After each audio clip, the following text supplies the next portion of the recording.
বিসমিল্লাহির রহমানির রহিম। নারী ও শিশু নির্যাতন দমন আইন 2000 সংশোধনী 2025 8 নং আইন।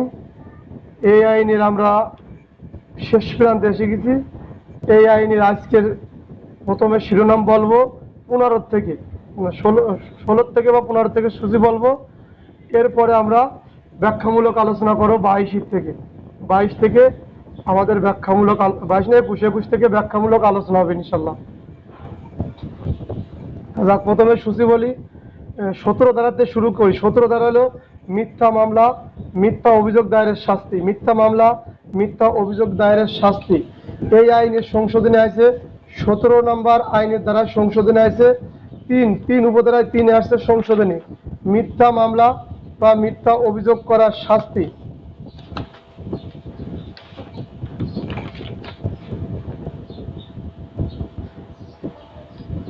মিথ্যা মামলা মিথ্যা অভিযোগ করার শাস্তি হলে কি, যদি কোনো ব্যক্তি মিথ্যা মামলা বা মিথ্যা অভিযোগ করলে তার বিরুদ্ধে মামলা দায়ের করা যাবে বা অভিযোগ হবে। এটা কিরকম?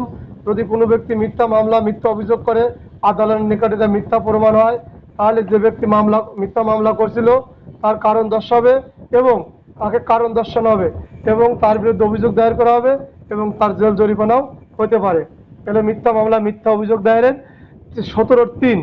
তারপরে অপরাধ তদন্ত কিভাবে হবে? 1 নাম্বার, যদি হাতে নাতে ধৃত হয়, হাতে নাতে ধৃত হলে 15 কার্য দিবস। হাতে নাতে ধৃত হলে 15 কার্য দিবস। হাতে নাতে ধৃত হলে 15 কার্য দিবস। আর যদি হাতে নাতে ধৃত না হয় তাহলে 30 কার্য দিবস। হাতে নাতে ধৃত না হলে 30 কার্য দিবস। এবং এই সময়ের মধ্যে যদি তদন্ত শেষ করা না যায় তাহলে অতিরিক্ত 15 কার্য দিবস। অতিরিক্ত 15 কার্য দিবস। তদন্ত প্রতিবেদন দাখিল করার পর যদি নারাজি দেয় তাহলে অতিরিক্ত নতুন তদন্তকারী কর্মকর্তা নিয়োগ দেবেন এবং এই তদন্তকারী কর্মকর্তা 15 কার্য দিবস সময় পাবেন। তারপরে কি বলছে? 6 নম্বর হচ্ছে লেগে তদন্তের 18(6) কি বলছে? নির্দিষ্ট সময়ের মধ্যে তদন্ত সম্পূর্ণ করতে যদি না পারে, তদন্ত সম্পূর্ণ করে এবং পর্যালোচনাকে দেখা যায় যে তদন্ত গাফলতি আছে, সঠিকভাবে তদন্ত করে নাই, তাহলে আদালত বা ট্রাইব্যুনাল ওই তদন্ত নিয়ন্ত্রণকারী কর্মকর্তা বরাবর একটা করবেন, তাদের বিরুদ্ধে অসৎ আচরণের কারণে অথবা তার বিরুদ্ধে বিভাগীয় ব্যবস্থা নেওয়ার জন্য তার বাৎসরিক প্রতিবেদনে এটা লেখার জন্য নির্দেশ দিবেন। 7 নাম্বার, তদন্ত প্রতিবেদন দাখিল করার পর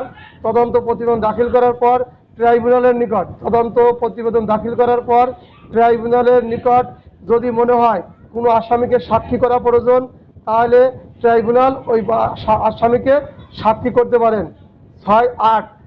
18(8) ট্রাইব্যুনালের নিকট যদি মনে হয় তদন্তকারী কর্মকর্তা কোনো আসামিকে সাক্ষী করা প্রয়োজন ছিল, মানে কোনো সাক্ষীকে আসামি করা প্রয়োজন, তা করেন নাই, অথবা কোনো সাক্ষীকে সাক্ষ্য হিসেবে গ্রহণ করার প্রয়োজন বা পরীক্ষা নিরীক্ষা করার প্রয়োজন ছিল কিন্তু সেগুলো তিনি করেন নাই, তাই এরকম বিষয় পরিলক্ষিত হলে তদন্তকারী কর্মকর্তার এহেন আচরণ বা অসৎ আচরণ বা অপেশাদারিত্বের জন্য তার নিয়ন্ত্রণকারী কর্মকর্তাদের বরাবর একটা লিখিত নির্দেশ বাৎসরিক প্রতিবেদনে লেখার জন্য নির্দেশ দেবেন এবং তার বিরুদ্ধে বিভাগীয় ব্যবস্থার জন্য নির্দেশ দিবেন। 9 দ্বারা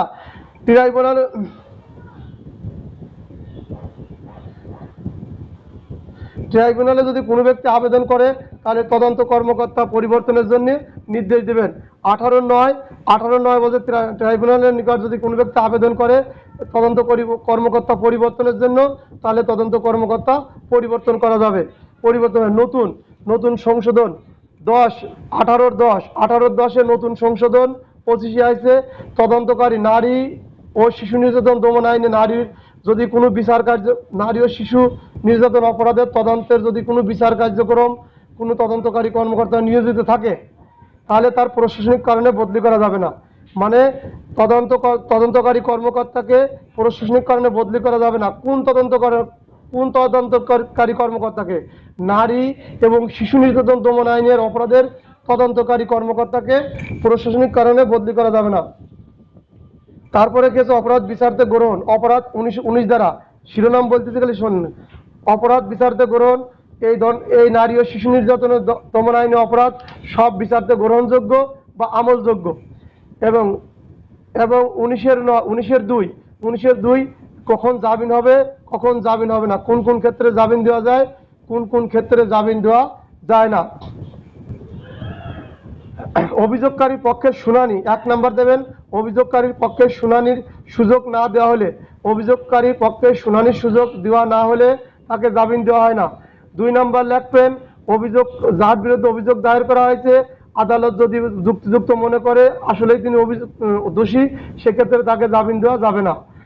এবং 3 নম্বরে বলছে কোনো নারী এবং শিশু শারীরিক যদি বিকলাঙ্গ হয় বা অসুস্থ হয়, শারীরিকভাবে অসুস্থ হয়, তাহলে আদালত যদি দেখে উক্ত ব্যক্তিকে জামিন প্রদান করলে বিচারে কোনো প্রতিবন্ধকতা সৃষ্টি হবে না এবং ন্যায় বিচারে কোনো ব্যাঘাত সৃষ্টি হবে না, সেই ক্ষেত্রে আদালত তাকে জামিন দিতে পারে। তাই জামিনের শর্তের 4 বলছে আদালত যদি কোনো ব্যক্তিকে জামিন দেয় এবং জামিন দেওয়ার সময় যদি মনে করে উক্ত ব্যক্তিকে জামিন দিলে ন্যায় বিচারের কোনো ব্যাঘাত সৃষ্টি হবে না, তাহলে সেই ব্যক্তিকে আদালত জামিন দিতে পারে। তাহলে এখন কি বললাম, জামিনের 2 ক খতে জামিন দেওয়া যায় না, আবার জামিন দেওয়াও যায় যদি উল্টে যায়। আর 3-4 জামিন দেওয়া যায়, এখানেও যদি উল্টে যায় তাহলে জামিন দেওয়া না। মোট কথা 4, 2-এর 1, 2, 3, 4 এইভাবে পড়বেন বা ক খ গ ঘ পড়বেন। কখন জামিন দেওয়া যায়, কখন দেওয়া যায় না, আপনি এই ধারাটারে একবার জামিন দেওয়া যায় লিখতে পারেন, আর একবার না দেওয়া যাও লিখতে পারেন। এটা আপনার বুদ্ধি বা ক্যাপাসিটি কাটা করবেন। এখন বিচারের পদ্ধতি আসেন। বিচারের পদ্ধতি নারী ও শিশু নির্যাতন দমন আইন 20 হচ্ছে বিচারের পদ্ধতি। বিচারের পদ্ধতি 1, নারী ও শিশু নির্যাতন দমন আইন 20-1 বলছে নারী ও শিশু নির্যাতন দমন আইনের অপরাধের বিচার ট্রাইব্যুনাল হবে। নারী ও শিশু নির্যাতন দমন আইন ট্রাইব্যুনালে বিচারযোগ্য হবে, অন্য কোনো আদালত করা যাবে না, ট্রাইব্যুনালে বিচার করা হবে। 1 নম্বর। 2, ট্রাইব্যুনালে মামলার শুনানি শুরু হলে 2 নম্বর, ট্রাইব্যুনালে মামলার শুনানি শুরু হলে প্রতি কার্যদিবসে তা চলমান থাকবে। ট্রাইব্যুনালে বিচার কার্যক্রম শুরু হলে প্রতি কার্যদিবসে তা চলমান থাকবে। 2। 3 নম্বর, 3 নম্বরে বলছে বিচারের জন্য মামলা প্রাপ্তির তারিখ হইতে, বিচারের জন্য মামলা প্রাপ্তির তারিখ হইতে 180 কার্যদিবসের মধ্যে বিচার কার্যক্রম শেষ করতে হবে। বিচারের জন্য মামলা প্রাপ্তির তারিখ হইতে 180 কার্যদিবসের জন্য বিচার কার্যক্রম সমাপ্ত করতে হবে। 3-এর ক নতুন সংশোধনী 3-এর ক, নারী ও শিশু নির্যাতন দমন আইনে ধর্ষণের ক্ষেত্রে 9 ধারার ধর্ষণের অপরাধের বিচার 90 কার্যদিবসের মধ্যে করা লাগবে। 3-এর ক, নারী ও শিশু নির্যাতন দমন আইন অপরাধের বিচার 9-এর ক 90 কার্যদিবসের মধ্যে বিচার সম্পূর্ণ করতে হবে। এখন আসেন 4 নম্বর হচ্ছে লেগে 9-এর 4 এর হলো গ্যাজেটের থেকে দেখতে বুঝলেন 20।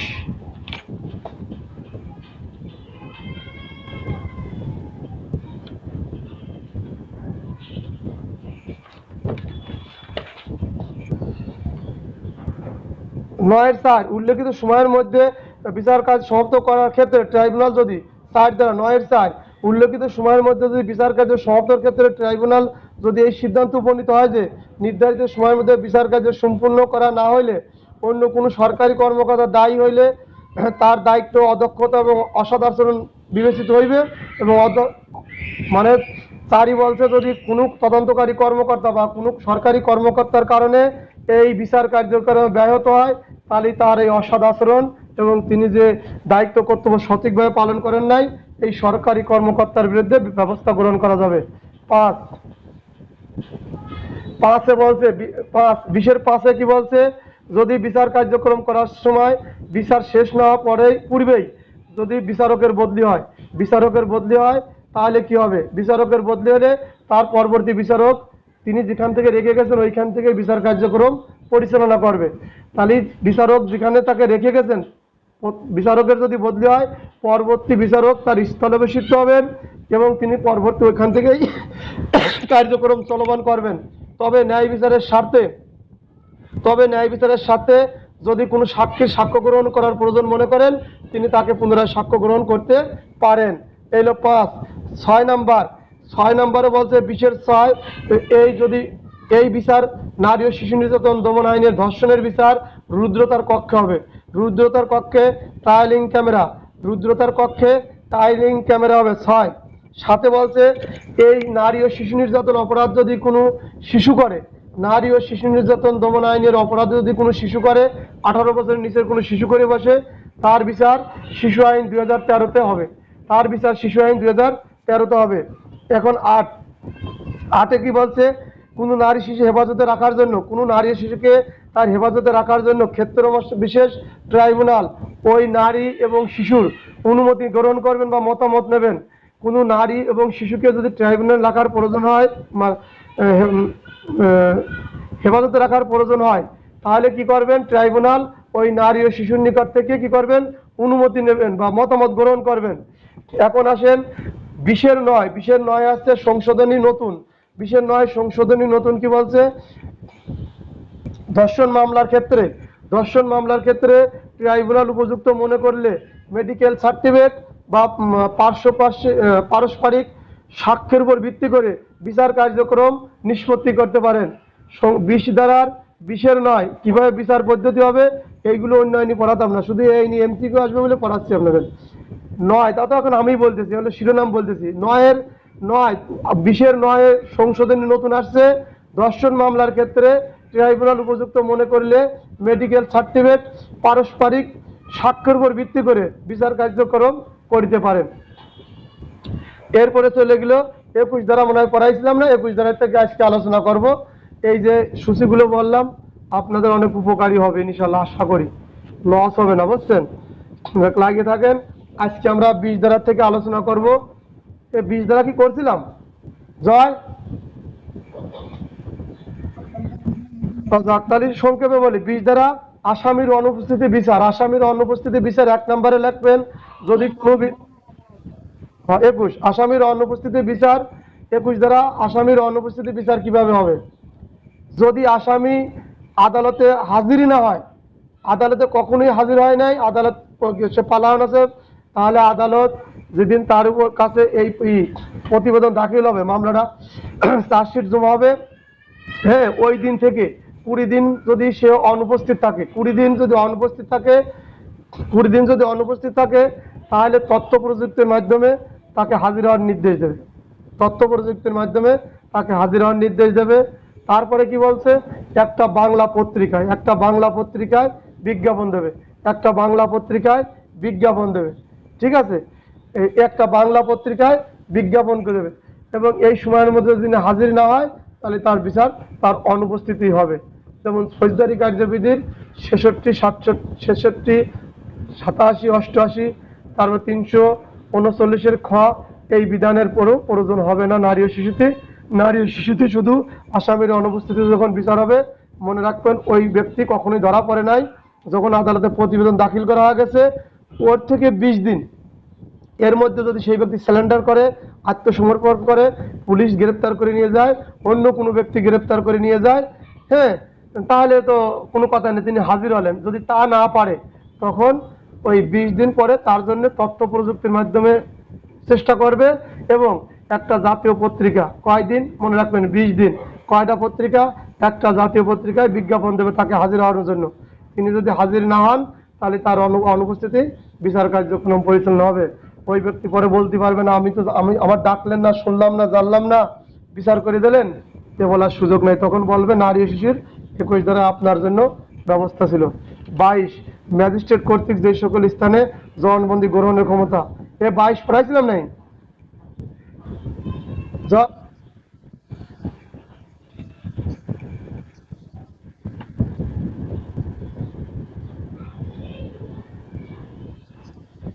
ওইটা প্রথমেই বলে ফেলছিলাম না, তারপরে বলে 2 নম্বরে বলছে কি, প্রথমেই বলছিলাম 2 বলছে, যদি কোনো ব্যক্তি, শুধু এই আইন খেয়াল করবেন না, এটা সব আইনের জন্য, ফৌজদারি দণ্ডবিধি, সাক্ষ্য আইন, পিআরবি, সব আইন।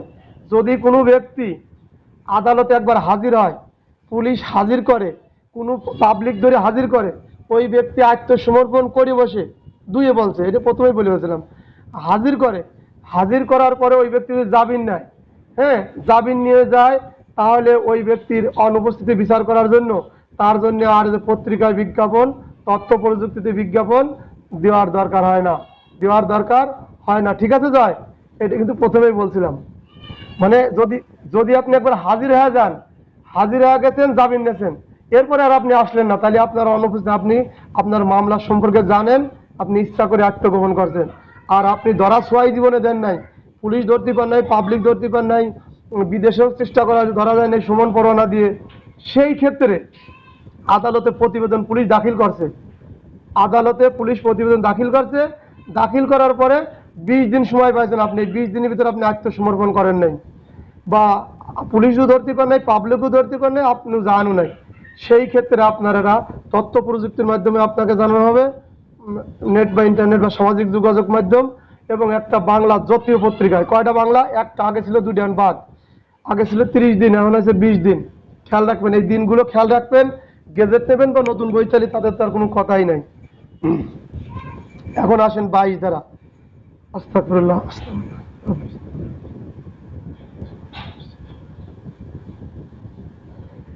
এখন 22 ধারা ম্যাজিস্ট্রেট কর্তৃক যে সকল স্থানে জবানবন্দি গ্রহণের ক্ষমতা, ম্যাজিস্ট্রেট কর্তৃক যে কোনো স্থানে জবানবন্দি গ্রহণের ক্ষমতা। এই 22 ধারা আমরা যে এখানে 32 থেকে 33 ধারা পড়ব নারী ও শিশু নির্যাতনের, এর ভিতরে আমি আপনাদের 10টা ধারা সাজেশন দেবো, ওইখান থেকে প্রশ্ন হয়। কিন্তু বাকি সব পড়বেন, এমসিকিউ আসতে পারে, ছোটোখাটো লেজের প্রশ্ন আসতে পারে, ঠিক আছে? এর ভিতরে আবার কিছু কিছু ধারা বলে দেবো যেটা আপনার পড়াই লাগবে না, শুধু বোঝার জন্য। ট্রাইব্যুনাল কি জিনিস, বিচার কার্যক্রম কেমন হয়, তদন্ত কিরকম হয়, এইগুলোর জন্য ওইগুলো পড়া, নিতান্ত ওইগুলো আসে না, তাই আপনারা পড়ালাম, মনে করেন না। এখন 22 ধারা বলে, সামনে আরো 26, 27 আছে, 26-এর ক আছে, ওগুলো আমাদের কোনো আসবে না, কিন্তু আমি আপনাদের সাথে আলোচনা করবো, এটা বুঝার আছে। এটা বুঝতে পারলে আপনার অন্যান্য আইন সহজ হবে। ম্যাজিস্ট্রেট কর্তৃক যে কোনো স্থানে জবানবন্দি গ্রহণের ক্ষমতা, ম্যাজিস্ট্রেট কর্তৃক যে কোনো স্থানে জবানবন্দি গ্রহণের ক্ষমতা। খেয়াল করেন, এটা তো মনে হয় বলছিলাম, অপরাধ তদন্তের কোনো পুলিশ কর্মকর্তা বা তদন্তকারী, এটা বলছিলাম না 22 ধারা। তাহলে সংক্ষেপে শিরোনাম বলি, সংক্ষেপে 22-এর সংক্ষেপে শিরোনাম বলি। 22-এর এক কাছে জবানবন্দি কখন নেবে? তদন্তকারী পুলিশ কর্মকর্তা বা অন্য কোনো কর্মকর্তা। তদন্ত করার সময় যে জানতে পারেন ঘটনা সম্পর্কে কোনো ব্যক্তি প্রত্যক্ষভাবে দেখছেন বা জানেন এবং এই বিষয়ে তিনি জবানবন্দি দিতে চান, তাহলে এই তদন্তকারী পুলিশ কর্মকর্তা বা অন্য কোনো ব্যক্তি যিনি তদন্তের দায়িত্বে আছেন, তিনি প্রথম শ্রেণী ম্যাজিস্ট্রেটকে লিখিত বা অন্য কোনোভাবে অবহিত করবেন। নাম্বার 1 শেষ। নাম্বার 2 কি বলবেন? 2 বলবেন, এই প্রথম শ্রেণী ম্যাজিস্ট্রেট ঘটনাস্থলে এসেই তদন্ত জবানবন্দি লিপিবদ্ধ করতে পারেন, অথবা যে ওই ব্যক্তি যেখানে আছেন সেখানে এসে জবানবন্দি গ্রহণ করতে পারেন, অথবা যে কোনো স্থানে এই জবানবন্দি গ্রহণ করতে পারেন। বিচার কার্য পরিচালনা করার সময়, হ্যাঁ, এই জবানবন্দি আবার এই ম্যাজিস্ট্রেট এই জবানবন্দি আবার এই তদন্তকারী কর্মকর্তার নিকটই দিয়ে দেবেন, এই তদন্তকারী কর্মকর্তার নিকট এই জবানবন্দি দিয়ে দেবেন। এখন তিনি কি বলছে, তিনি কি বলছে, এই জবানবন্দি দেওয়ার পরে যখন মামলার বিচার কার্যক্রম শুরু হবে, এই খেয়াল করবেন 22 তিনি বলছে এই জবানবন্দি দেওয়ার পরে যখন বিচার কার্যক্রম শুরু হবে, তখন কি হবে? এই ব্যক্তি যদি মারা যায়, এই যে জবানবন্দি দিছিল, যে হারা যায়, নিখোঁজ হয়ে যায়, সাক্ষ্য দেওয়ার অক্ষম হয়ে যায়, বিদেশে চলে যায়, যাকে হাজির করার সময় এবং ব্যয় সাপেক্ষ, সময় এবং ব্যয় সাপেক্ষ, সেই ব্যক্তিকে আর সাক্ষী হিসেবে আনা যাচ্ছে না, তার এই জবানবন্দি আদালত গ্রহণ করে নেবে। তার এই জবানবন্দি, সে যে জবানবন্দি প্রথম শ্রেণী ম্যাজিস্ট্রেটকে দিছিল, এটা আদালত গ্রহণ করে নেবে। কিন্তু এই জবানবন্দির উপর ভিত্তি করে আদালত যদি রায় দেয়, সে দণ্ড দিতে পারে না। এই জবানবন্দির উপর ভিত্তি করে আদালত দণ্ড দিলে সেই দণ্ড গ্রহণযোগ্য হবে না, হ্যাঁ, দণ্ড প্রদান করতে পারে না। এই 22 চলে গেলে এখন হলো 23 তো মূল আলোচনা। 23-এর মূল আলোচনা কি? রাসায়নিক পরীক্ষা, রক্ত পরীক্ষা ইত্যাদি রিপোর্ট, রাসায়নিক পরীক্ষা, রক্ত পরীক্ষা ইত্যাদি ব্যক্তির রিপোর্ট। যেমন আমাদের তৃতীয় পক্ষের মতামত, সাক্ষ্য আইনের 45, সাক্ষ্য আইনের 45 থেকে শুরু করে 52, সাক্ষ্য আইনের 45 থেকে শুরু করে 51 না 52, এছাড়া ফৌজদারি, হ্যাঁ 51, হ্যাঁ, ফৌজদারি কার্যবিধির কত ধারা?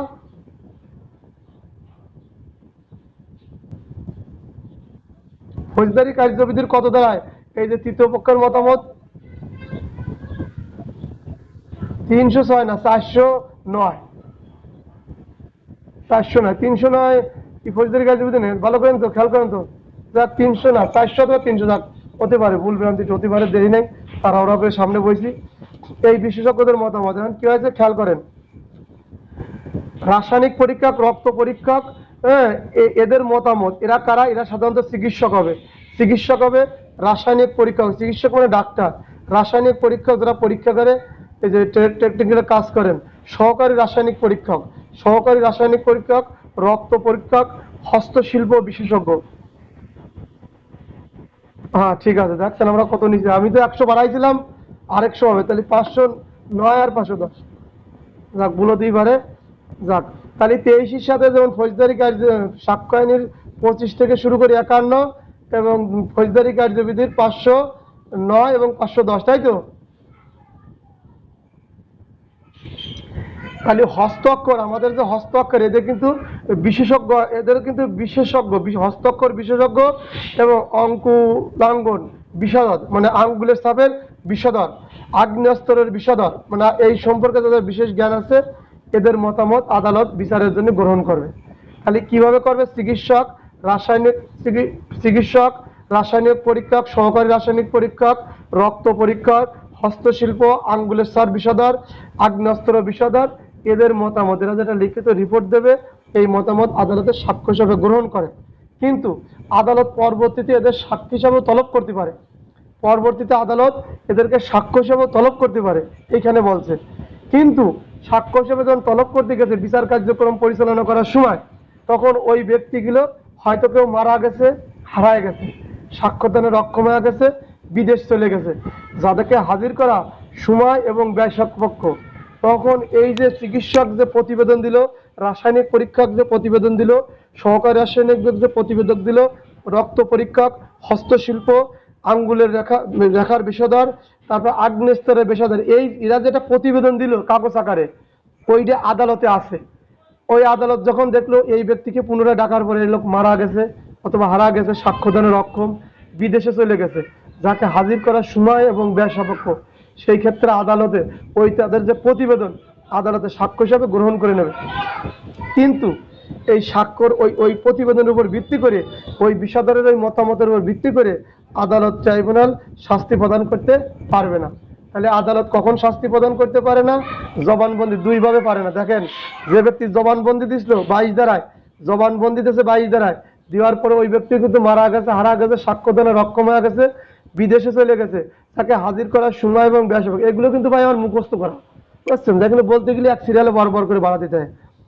আর এই 23 ওই রকম বলছে, এই বিশেষজ্ঞের মতামত দেওয়ার পরে তোমরা যদি মারা যায়, হারা যায়, সাক্ষ্যদানের অক্ষম হয়ে যায়, তাহলে কি এদের প্রতিবেদন আদালতের সাক্ষ্য হিসাবে গ্রহণ করবে। এই সাক্ষ্য হিসাবে গ্রহণ করে এই প্রতিবেদনের উপর ভিত্তি করে আদালত যদি শাস্তি দেয়, শাস্তি দিতে পারে না। সাক্ষ্য যখন পড়াবেন তখন এই প্রসঙ্গে আবার হয়তো ফেরত আসবো। কারণ আদালত যখন ওই অন্য পক্ষ দ্বিধা করে, আদালতেরকে প্রশ্ন করে, আদালতের বিরুদ্ধে মামলা করে যে আপনি ওই সাক্ষ্যের উপর ভিত্তি করে আমার রায় দিয়েছেন, আদালত তখন বলে না, এই এই জবানবন্দি ছাড়াও আমার কাছে আরো অনেক জবানবন্দি ছিল, যার উপর ভিত্তি করে আপনাকে দণ্ড দেওয়া হয়েছে, অতএব আপনি যেটা বলছেন ওটা ভিত্তিহীন। ঠিক আছে, সাক্ষ্য আইন যখন পড়াবো তখন এই প্রশ্ন প্রসঙ্গে আসবো।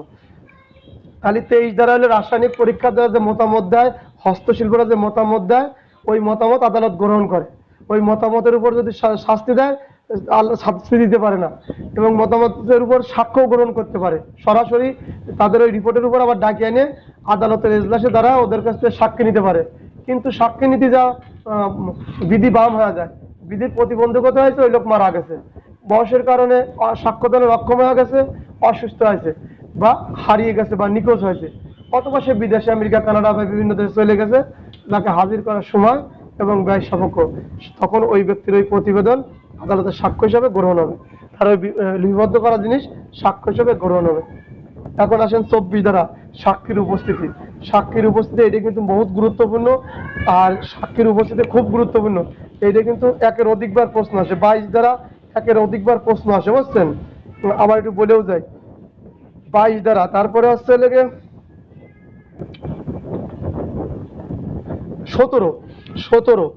17 দেন, যতই পড়াইছি যতই কই, এর ভিতরে যে 3টে বলে ফেললাম, তাহলে এই 24 ধারা সাক্ষীর উপস্থিতি, এখানে কিন্তু আমাদের পুলিশের কথা, এখান থেকে একের অধিকবার প্রশ্ন হয়েছে, আরো আসবে, সামনের বছর আসতে পারে। এখন আসেন, সাক্ষীর উপস্থিতি আমরা ফৌজদারি কার্যবিধি আইনের কত ধারায় পড়ছিলাম বলতে পারেন কেউ?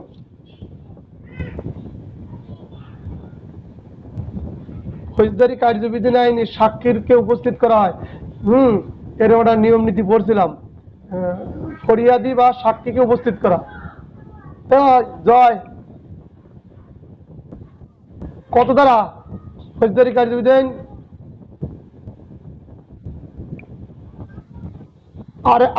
আরেক যোগ করে দাও 171 হয় গেছিল করে 171 দ্বারা, ঠিক আছে? যা কয়েছে 171ই ওই সাক্ষীরে উপস্থিত করার নিয়ম নীতি ছিল। ঠিক এখানে একটা নিয়ম নীতি আছে, আমি আপনাদের সামনে বই দিয়েও বলতে পারি, বই না দেও, কিন্তু নতুনটা সংশোধনী আছে 4 আর 4 ক, এইগুলো আমার শীত দিয়ে বলাই লাগবে, তা সহজে বলি। 1 দ্বারা সাক্ষীর উপস্থিতি, সাক্ষীর সমন বা ওয়ারেন্ট কার্যকারী করার জন্য সাক্ষীর প্রতি যে সমন বা ওয়ারেন্ট আদালত পাঠাবে তা কার্যকারী করার জন্য ওই আসামি বা সাক্ষীর আসামি বাড়ির বসবাসের সর্বশেষ যে ঠিকানা ব্যবহার করা হয়েছে ওই ঠিকানার ভারপ্রাপ্ত কর্মকর্তার বরাবর আদালত প্রেরণ করবে। কথাটা কত সুন্দর শুনছেন? ট্রাইব্যুনাল কার নিকট প্রেরণ করে? যে আসামির সর্বশেষ বসবাসের ঠিকানার ভারপ্রাপ্ত কর্মকর্তার নিকট এই সমন বা ওয়ারেন্ট প্রেরণ করে। আবার খেয়াল করেন, সাক্ষীর প্রতি সমন বা ওয়ারেন্ট কার্যকারী করিবার জন্য সংশ্লিষ্ট সাক্ষীর সর্বশেষ বসবাসের ঠিকানা যেই থানায় অবস্থিত সেই থানার ভারপ্রাপ্ত কর্মকর্তার নিকট প্রেরণ করিতে হইবে এবং সাক্ষীকে উক্ত ট্রাইব্যুনালে উপস্থিত করিবার দায়িত্ব উক্ত ভারপ্রাপ্ত কর্মকর্তার থাকিবে। তাহলে 1 নম্বরে মনে রাখবেন, সাক্ষীকে আদালতে উপস্থিত করার জন্য তার প্রতি যদি সমন বা ওয়ারেন্ট জারি হয়, তাহলে ওই সাক্ষী যে সর্বশেষ যে থানায় বসবাস করেন সেই থানার ভারপ্রাপ্ত কর্মকর্তার নিকট ওই সমন বা পরোয়ানা প্রেরণ হবে এবং এই সমন বা পরোয়ানা কার্যকারী করার জন্য থানার ভারপ্রাপ্ত কর্মকর্তা দায়ী থাকবে। ভারপ্রাপ্ত কর্মকর্তা দায়ী থাকবে। এখন দুইটি বলছে সাক্ষীর সমনের 1 কপি, সাক্ষীর সমনের 1 কপি বা অনুলিপি, সাক্ষীর সমনের 1 কপি বা অনুলিপি সংশ্লিষ্ট সাক্ষীকে দেওয়া হবে এবং পুলিশ সুপারকে দেওয়া হবে। আর এটা যদি মহানগরের ভিতর পড়ে তাহলে পুলিশ কমিশনারকে দেওয়া হবে। খেয়াল করেন, 2 সাক্ষীর উপস্থিতি 2 24-এর 2 কি বলছে? সাক্ষীর সমনের 1টি অনুলিপি বা 1টি কপি, সাক্ষীর সমনের 1টি কপি সংশ্লিষ্ট সাক্ষীকে দেবেন এবং সংশ্লিষ্ট সাক্ষীকে দেবেন এবং ক্ষেত্র বিশেষ পুলিশ সুপারকে দেবেন। এটা কিরা দিচ্ছে? আদালত দিচ্ছে। এবং ক্ষেত্র বিশেষ পুলিশ কমিশনারকে নিবন্ধিত ডাকযোগে প্রেরণ করবেন। নিবন্ধিত এটা ডাকযোগে প্রেরণ করবেন। তাহলে 2 নম্বরে পড়বেন, সাক্ষীর প্রতি যে সমন আদালত পাঠালো তার 1 কপি সাক্ষীর কাছে পাঠাইছে, 1 কপি তার বাড়ি যদি জেলা হয় তাহলে জেলা পুলিশ সুপারের কাছে পাঠাইছে এবং 1 কপি যদি মহানগরের মধ্যে বাড়ি হয় তার বাড়ি পুলিশ কমিশনারের নিকট প্রেরণ করাইছে। এইটা কিভাবে পাঠাইছে? ডাকযোগে। এটা কিভাবে পাঠাইছে? ডাকযোগে। খেয়াল করবেন। 3 নম্বরে কি বলছে? কোন সমন বা ওয়ারেন্ট কার্যকারী সংশ্লিষ্ট পুলিশ কর্মকর্তা ইচ্ছাকৃতভাবে গাফলতি করিলে ট্রাইব্যুনাল উহাতে অদক্ষতা হিসাবে বিবেচিত বা চিহ্নিত করিয়া সংশ্লিষ্ট পুলিশ কর্মকর্তা নিয়ন্ত্রণকারী কর্তৃপক্ষ কর্তৃক ব্যবস্থা গ্রহণের নিমিত্তে নির্দেশ প্রদান করবেন। দেখেন, আমার আপনার নিকট যে সমন বা পরোয়ানা আছে, এই পরোয়ানা জারি করার সময় বা তামিল করার সময় যদি আমরা তাদের ভিতর কোনো গাফলতি পাই বা কোনো সমস্যা পায় তাহলে অদক্ষতা হিসাবে আদালত চিহ্নিত করে আমাদের নিয়ন্ত্রণকারী কর্মকর্তাদের নিকট আমাদের বিরুদ্ধে ব্যবস্থা নেওয়ার জন্য গ্রহণ করবেন, ব্যবস্থা নির্দেশ দেবেন। আমি আবার বলি, সাক্ষীর উপস্থিতি 1, যে যদি কোনো সমন বা ওয়ারেন্ট কার্যকারী করার জন্য সাক্ষীর সর্বশেষ বসবাসের ঠিকানা, কোথায় ঠিকানা? সাক্ষী যে সর্বশেষ যেখানে বসবাস করে সেই ঠিকানা যে থানা এলাকায় সেই থানার ভারপ্রাপ্ত কর্মকর্তার নিকট প্রেরণ করবেন। সেই থানার ভারপ্রাপ্ত কর্মকর্তার নিকট প্রেরণ করবেন। এরপরে কি বলছে? 2 নম্বরে বলছে, ওইখানেই বলছে যদি এই এই এই এই এই সমন বা পরোয়ানা উপস্থিত করার দায়িত্ব থানার ভারপ্রাপ্ত কর্মকর্তার। সমন যে পরোয়ানা ট্রাইব্যুনাল পাঠালো এর দায়ভার যদি কার্যকরী করার দায়ভার থানার ভারপ্রাপ্ত কর্মকর্তা। 2 নম্বরে বলছে, আদালত কোথায় এই সমন পরোয়ানা পাঠাচ্ছে? ওই একটা অনুলিপি ওই সাক্ষীকে পাঠাইছে, একটা অনুলিপি সাক্ষীর কাছে পাঠাইছে, আরেকটা অনুলিপি কোথায় পাঠাইছে? পুলিশ সুপারের কাছে। আর এর বাড়ি যদি মহানগরের মধ্যে পড়ে তাহলে পুলিশ কমিশনারের নিকট পাঠাইছে। এখন আসেন, 3 বলছে কোনো সমন অরেন কার্যকারী করতে যা সংশ্লিষ্ট পুলিশ কর্মচারী যদি বা পুলিশ অফিসার যদি গাফলতি করে বা অনীহা করে, তাহলে এইটা যদি ট্রাইব্যুনাল নিকট প্রতীয়মান হয় বা চিহ্নিত হয়, তাহলে সংশ্লিষ্ট ট্রাইব্যুনাল নিয়ন্ত্রণকারী পুলিশ নিয়ন্ত্রণকারী অফিসারের নিকট এদের বিরুদ্ধে বিভাগীয় ব্যবস্থা নেওয়ার জন্য বা এদের বিরুদ্ধে শাস্তিমূলক ব্যবস্থা নেওয়ার জন্য নির্দেশ প্রদান করবেন। এখন আসেন 24-4 নতুন সংশোধনী 24-4 আর 4 ক 24-4 আর 4 ক আমার দেখে আপনাদের পড়ে শুনবো আর বুঝবো। আমি পড়ছি যদিও। 24-4 কোনো ব্যক্তির আবেদনের প্রেক্ষিতে কিংবা ট্রাইব্যুনাল স্বীয় বিবেচনা উপযুক্ত মনে করিলে যে কোনো দূরবর্তী সীমানায় সাক্ষ্য এই সম্পর্কিত বলবৎ আইনে বিধিমালা সাপেক্ষে তথ্য প্রযুক্তির মাধ্যমে গ্রহণ করতে পারিবেন এবং এতদূর আদেশ সরকার এবং অন্যান্য কর্তৃপক্ষ ট্রাইব্যুনাল তথ্য প্রযুক্তি প্রয়োজনীয় উপকরণ সরবরাহ করবেন। 4 কি বলছে? যদি ট্রাইব্যুনাল মনে করে যে কোনো ব্যক্তির বাড়ি দূরবর্তী বা সাক্ষীর বাড়ি দূরবর্তী বা কোনো আবেদন করছে বা তার আসার সমস্যা কিন্তু তিনি সাক্ষী দেবেন, সেই ক্ষেত্রে এই ইন্টারনেট বা তথ্য প্রযুক্তির মাধ্যমেও তার এই সাক্ষ্য গ্রহণ করা যাবে। কিন্তু কিভাবে তার কাছে এই ফোনটা উপস্থাপন হবে, কিভাবে তিনি আমাদের সাথে তথ্য প্রযুক্তি যোগাযোগ করবেন, এই কার্যক্রম সরকার সরবরাহ করবে। এটা সরকার এই তথ্য প্রযুক্তি সরবরাহ করবে।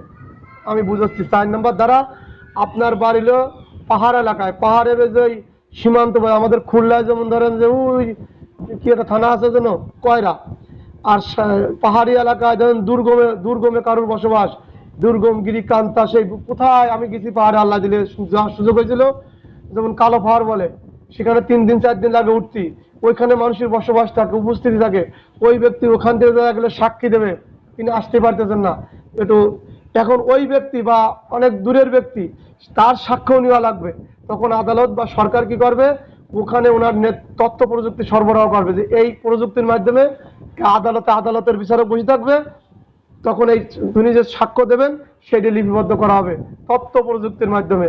কিন্তু তার কাছে মোবাইল, কম্পিউটার, ল্যাপটপ, এই বিদ্যুৎ, এই যে তারপরে অন্যান্য সুযোগ সুবিধা কে সরবরাহ করবে? সরকার সরবরাহ করবে। আদালত তথ্য প্রযুক্তির মাধ্যমে তার সাক্ষ্য গ্রহণ করবে। তারপর আছে 9 ক 24 কথা কি বলছে? সংশোধনী 24 ক 24 ক সংশোধনী আছে না, 24 কয় 4 ক না, 24 একটা জিনিস আর 24 ক সংশোধনী। এখন নতুন ধারা চলে যাব। 24 ক সম্মতি সংক্রান্ত অনুমান মে প্রেজাম্পশন, শিয়াল প্রেজাম্পশন, কংক্লুসিভ প্রুফ।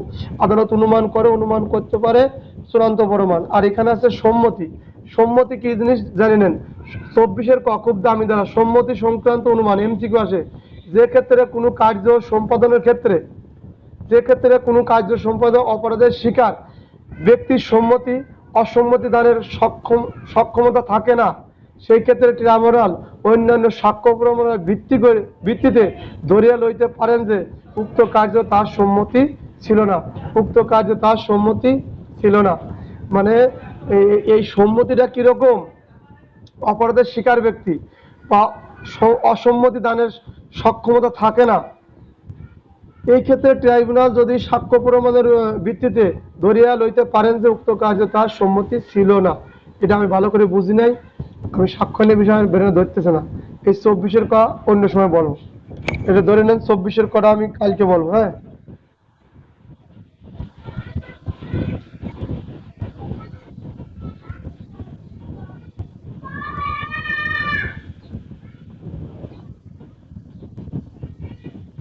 বুঝেছি। এরকমটা একটা কথা বলতে যাচ্ছিলাম, আবার থমকে গেলাম কারণ বেরোনে কাজ করছে না। মূল কথা হলো কি, আমাকে জয় মারছে, খেয়াল করবেন, জয় আমারে মারছে, বাংলা দিয়ে বুঝে। কিন্তু আমি এই কথা বলতে পারছি না। জয় জুনিয়র আমার মারছে, এই কথা বললে আমার ইজ্জত যায়। আমি থমকে গেছি, আমি অবাক, বিস্মিত, নীরবতা পালন করতেছি। অথবা যে নারীর সাথে বুবা বা বিকলাঙ্গ আপনি অকাম করে ফেলাইছেন, নারী বলতে পারে না, হ্যাঁ। অথবা সমাজ একজন প্রতিষ্ঠিত লোক, তার সাথে যে আচরণ হয়েছে নারী শিশু নির্যাতন দমন আইনের অপরাধ, সেইগুলো সে মানুষের কাছে বা ট্রাইব্যুনাল আদালতে বলতে পারতেছে না, লজ্জায় মুখ লুকায়। আমাদের ধর্মেও আছে, অনেক সময় নারী কিন্তু কথা বলে না, পর্দায় করে, ঠিক আছে, তো ওই বোবা সাক্ষীতে পাবেন। সেই ক্ষেত্রে আদালত ধরে নেয় তার সাথে এই কার্যক্রম যে হয়েছে, সে যে চুপ আছে বা নীরব আছে, আমরা যা যা বলতেছি সে কোনো পার্শ্ব প্রতিক্রিয়া করতেছে না, এইটাই তার সম্মতি, এবং এই এই কাজটা এই অপরাধ সংগঠন হয়েছে, এরকমই কিছু, তাই তো হজরত? জয়। হ্যাঁ, হট করে না সাক্ষ্য আইনের বিষয়, কিন্তু আমি মনে করলাম 24-এর ক বলতে মানে এই যে 24-এর 1, 2, 3, 4 পড়েছি, এরপরে 4-এর ক মনে হয় ওই একসাথে আমাদের না, এটা সাক্ষ্য আইনের সম্মতি সম্পর্কে বলছে। আচ্ছা, এখন আসেন 25 ধারা আসতে হলে ফৌজদারি কার্যবিধি। এই ফৌজদারি কার্যবিধিটা কি? প্রত্যেক মেজরেট মাইনর, প্রত্যেক বিশেষ আইন এবং স্থায়ী আইন এগুলো পাবেন।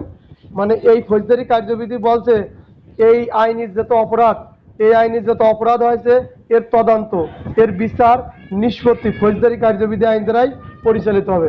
তাহলে কি হবে? এর তদন্ত, বিচার এবং নিষ্পত্তি সমস্ত কিছু ফৌজদারি কার্যবিধি আইন দ্বারাই পরিচালিত হবে। এবং এই আইন যারা ট্রাইব্যুনাল হয়, নারী ও শিশু নির্যাতন দমন আইনের অপরাধের বিচার যে ট্রাইব্যুনাল হয়, এই ট্রাইব্যুনাল একটি দায়রা আদালত বলে গণ্য হবে। তাহলে মনে রাখেন, ট্রাইব্যুনাল কি হিসাবে গণ্য হয়? দায়রা আদালত। এমসিকিউ, আমরা এত সময় কিন্তু ট্রাইব্যুনাল করছিলাম, কিন্তু একটি ট্রাইব্যুনাল একটা দায়রা আদালত হিসাবেই গণ্য হয়। যেমন আমাদের পুলিশের জেলা ইউনিট আছে, মেট্রো ইউনিট আছে, এখানে মামলা মোকদ্দমা হয়। এছাড়াও বিশেষায়িত ইউনিট আছে না, হ্যাঁ, একটা বিশেষায়িত ইউনিট আছে না, যেখানে পুলিশ সুপার থাকে, সেইটিকে যদি আমরা একটা জেলা ধরে নেই, যেটা জেলা, যেমন যে রেলের 3টে না কয়টা জেলা আছে, 3 জেলায় 3জন পুলিশ সুপার থাকে কি নাই? আমাদের মেট্রো ডিভিশন আছে, এই ডিভিশনে এক একজন পুলিশ সুপার দায়িত্বে থাকে, ঠিক আছে। তাহলে আমরা এখানে বলি ডিভিশন শুধু ইংরেজি বাংলায় জেলা, সার্কেল বলে, সার্কেল, আর আমাদের এখানে জোন বলে, জেলায় সার্কেল বলে, এখানে জোন বলে। কিন্তু ঘুরে ফিরে ওই ট্রাইব্যুনাল একটা দায়রা আদালত হিসাবে গণ্য হয়। আমাদের এক একটা ইউনিট, বিশেষায়িত ইউনিট, একটা অ্যাডিশনাল ডিউটি দিয়ে দিতে হলে আমাদের একটা পুলিশের ইউনিট হিসাবেই গণ্য হবে। এরকম সহজে বোঝানোর জন্য বুঝালাম। এখন 2 কি বলছে? 25-2, ট্রাইব্যুনালে যে অভিযোগ হবে, ট্রাইব্যুনালের অভিযোগের পক্ষে মামলা পরিচালনা কোনো পাবলিক প্রসিকিউটর বলিয়া গণ্য হবে। ট্রাইব্যুনালে যে অভিযোগকারীর পক্ষে, ট্রাইব্যুনালে যারা অভিযোগ করবেন, মানে নারী ও শিশু নির্যাতন দমন আইনের ট্রাইব্যুনালে যদি কোনো ব্যক্তি অভিযোগ করেন, তাদের পক্ষে পাবলিক প্রসিকিউটর, পাবলিক মামলা পরিচালনার ব্যক্তি পাবলিক প্রসিকিউটর হিসাবে গণ্য হবেন। মানে মামলা অভিযোগকারীর পক্ষে যে ব্যক্তি অ্যাডভোকেট দাঁড়াবে, যে অ্যাডভোকেট নেতৃত্ব দেবে, তিনি পাবলিক প্রসিকিউটর হিসাবেই গণ্য হবেন, তিনি পাবলিক প্রসিকিউটর হিসাবেই গণ্য হবেন। এই হলো 25 ধারা। এটা তেমন কঠিন কিছু না, এখানতে প্রশ্ন আসবেন না, শুধু এমসিকিউ ওইটুকুই। 26 ধারা, নারী ও শিশু নির্যাতন ট্রাইব্যুনাল। নারী ও শিশু নির্যাতন ট্রাইব্যুনাল 26 ধারা আছে নারী এবং শিশু নির্যাতন দমন ট্রাইব্যুনাল। এই ট্রাইব্যুনাল কিভাবে গঠন হয় আমি আপনাদের সামনে একটু করে বলি, শোনেন। এটা আপনাদের আসবেন না, কিন্তু আপনাদের পড়লেই জ্ঞান হবেন অন্যান্য আইন, ট্রাইব্যুনাল কি জিনিস, আদালত কি জিনিস, তাহলে সহজে বুঝতে পারবেন। নারী ও শিশু নির্যাতন দমন ট্রাইব্যুনালের একে বলছে কি, প্রত্যেক জেলা সদরে একটি করে ট্রাইব্যুনাল থাকবে। প্রত্যেক জেলা সদরে কয়টা করে ট্রাইব্যুনাল থাকবে? 1। নারী ও শিশুদের জন্য 26-এর একে বলছে প্রত্যেক জেলা সদরে একটা করে ট্রাইব্যুনাল থাকবে। প্রয়োজনে সরকার উক্ত জেলায় একাধিক ট্রাইব্যুনাল গঠন করতে পারেন। এখন আসেন এমসিকিউ, প্রত্যেক জেলায় কয়টা করে নারী ও শিশু ট্রাইব্যুনাল থাকবে? একটি ট্রাইব্যুনাল থাকবে। প্রত্যেক জেলায় কতটা করে ট্রাইব্যুনাল থাকবে? একটা করে ট্রাইব্যুনাল থাকবে। কোথায় থাকবে? জেলা সদরে থাকবে। কোথায় থাকবে? জেলা সদরে থাকবে। অন্য থানায় গ্রামগঞ্জে ক্ষমতা দেওয়া নেওয়ার সুযোগ নেই। এবং সরকার প্রয়োজন মূল্য করে কতটা ট্রাইব্যুনাল গঠন করতে পারেন? একের অধিক ট্রাইব্যুনালও গঠন করতে পারেন। যেমন খুলনায় আছে, ঢাকায় আছে, একের অধিক নারী ও শিশু নির্যাতন ট্রাইব্যুনাল দমন 1 এবং 2 এরকম লেখা থাকে। তাহলে ট্রাইব্যুনাল ক্ষেত্র বিশেষ সরকার একের অধিক ট্রাইব্যুনাল গঠন করতে পারেন, একের অধিক ট্রাইব্যুনালও একাধিক ট্রাইব্যুনাল গঠন করতে পারেন। এইরূপ ট্রাইব্যুনাল নারী এবং শিশু নির্যাতন দমন আইন ট্রাইব্যুনাল নামে অভিহিত হবে। এই যে সমস্ত ট্রাইব্যুনাল গঠন করলেন, এই ট্রাইব্যুনাল কি হিসাবে অভিহিত হবে? নারী এবং শিশু নির্যাতন দমন আইন ট্রাইব্যুনাল নামে অভিহিত হবে। এখন আসেন তাহলে কতটা বলেন, ট্রাইব্যুনাল কাকে বলে? একটি জেলায় কতগুলো ট্রাইব্যুনাল থাকবে? একটি ট্রাইব্যুনাল থাকবে। সরকার কতগুলো ট্রাইব্যুনাল প্রতিস্থাপন করতে পারেন? একাধিক ট্রাইব্যুনাল প্রয়োজনে স্থাপন করতে পারেন। এবং এই ট্রাইব্যুনাল কোথায় থাকবে? জেলা সদরে থাকবে। এই ট্রাইব্যুনাল কোথায় থাকবে? জেলা সদরে থাকবে। এই ট্রাইব্যুনালকে কি নামে অভিহিত করা হবে? এই ট্রাইব্যুনাল কি নামে অভিহিত হবে? এমসিকিউ। এই ট্রাইব্যুনাল নারী ও শিশু নির্যাতন দমন আইন ট্রাইব্যুনাল নামে অভিহিত হবে। দেখেন কত, এক লাইনে 3-4 এমসিকিউ। এই জন্যই বলতেছি, আপনারা একটু খেয়াল করেন, এমসিকিউ পারবেন। 2 নাম্বার 26-2 একজন বিচারকের সমন্বয় ট্রাইব্যুনাল গঠিত হবে। কয়জন বিচারকের সমন্বয়? একজন বিচারকের সমন্বয় ট্রাইব্যুনাল গঠিত হবে। কয়জনের? একজন বিচারকের সমন্বয় ট্রাইব্যুনাল গঠিত হবে।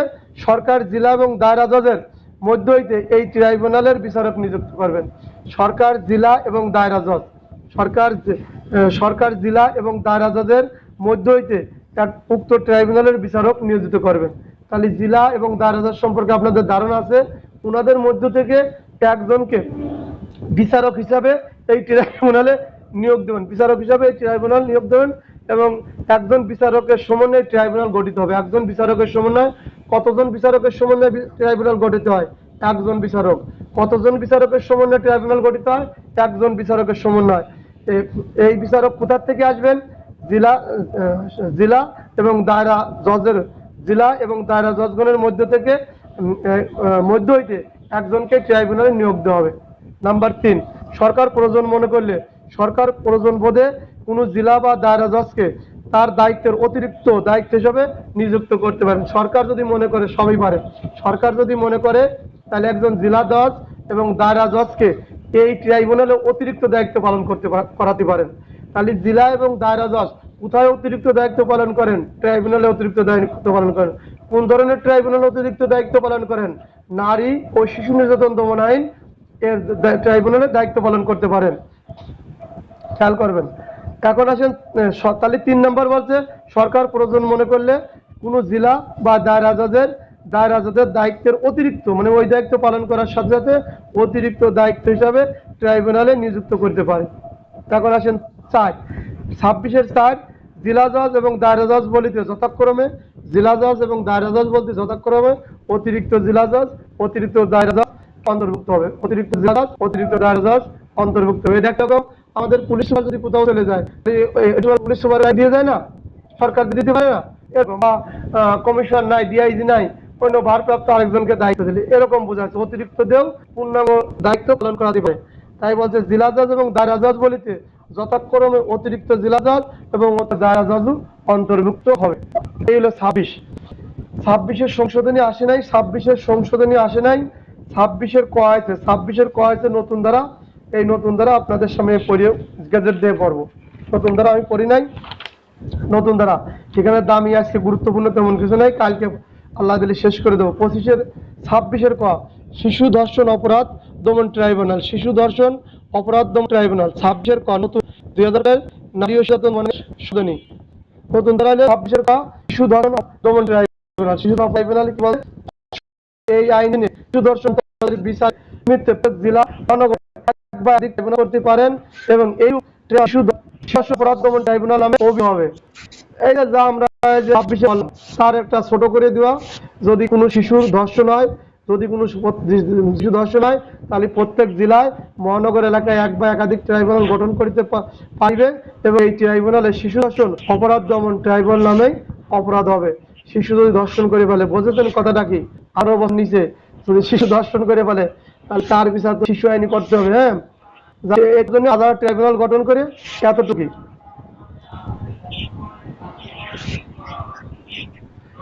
এরপরে 26-এর 2, 3, 4, 5, 6, 7 আছে। এগুলো কি জানার দরকার আছে না? আমি একবার পরে শেষ করে দেই। এগুলো নিয়ে আমি মাথা ব্যথানোর বিষয় মনে করি না। একজন বিচারকের, এই 26-এর ক, একজন বিচারকের সমন্বয়ে গঠিত হইবে। সরকার, জেলা এবং দায়রা জজের মধ্য হইতে একজন বিচারককে নিযুক্ত করবেন। ওই 25-এর কথা এখানে প্রিন্ট করে দিয়েছে। 25-এর কথাই এখানে প্রিন্ট করে, সামান্য 19-20। তারপরে 26-এর 3, সরকার প্রয়োজন বোধে কোনো জেলা এবং দায়রা জজকে তার অতিরিক্ত দায়িত্ব হিসাবে ট্রাইব্যুনালে নিযুক্ত করতে পারবেন।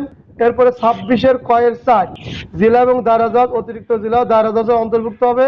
নাম্বার 5 26-এর কয়ের 5 26-এর কয়ের 5 শিশু ধর্ষণ অপরাধ দমন ট্রাইব্যুনাল এই আইনের অধীনে গঠিত নারী ও শিশু নির্যাতন দমন ট্রাইব্যুনাল কার্যবিধির প্রয়োজনীয় অভিযোগ সহকারে অভিযোজন সহকারে অনুসরণ করবে। অভিযোজন সহকারে প্রয়োজনীয় অভিযোজন সহকারে অনুসরণ করবে। এটা আরো গুরুত্বপূর্ণ বলে হয়।